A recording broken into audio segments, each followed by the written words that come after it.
the Joker, force of evil, a constant threat to the Gotham City. But what if the only way to stop him is to end his life?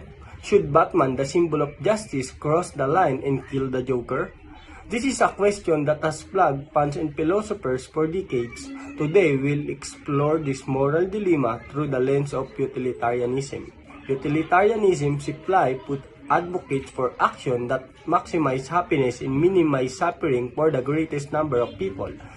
Let's consider the potential consequence of Batman killing the Joker. The Joker reign of terror would end saving countless lives.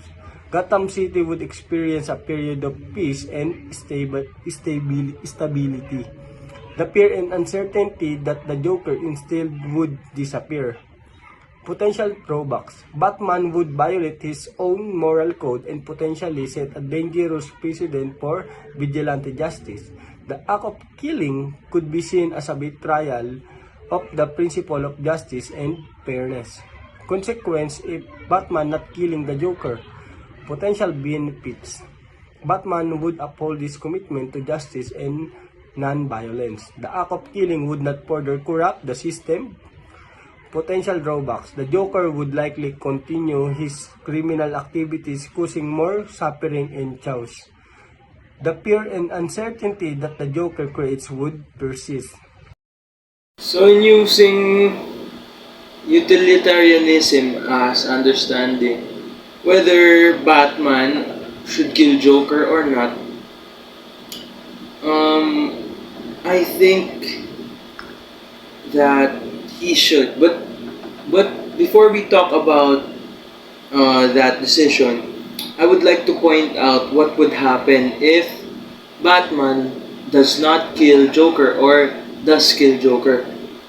So first, if Batman kills Joker, it would set as a big statement to other criminals that they should not copy Joker for what he does bad. So other criminals would be afraid of doing bad things. They would be afraid of copying Joker because Batman might look for them and kill them as well, punish them rather.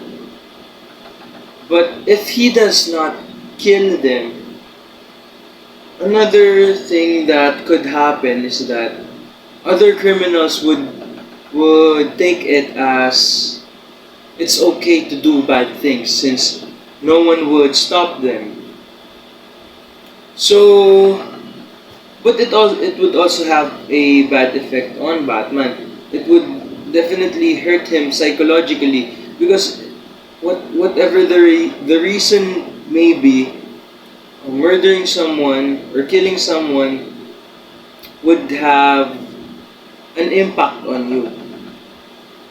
Whether it may be emotionally, mentally, physically, I don't know.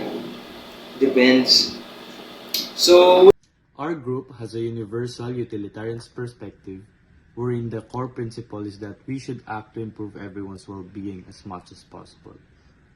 This implies that it is morally acceptable to murder the Joker because doing so will help everyone in Gotham, and not just a particular group of people.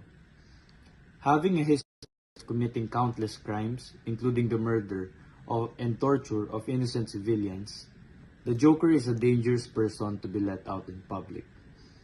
Gotham's residents will be safer and better off since his crimes would not be committed again if Batman decides to kill him.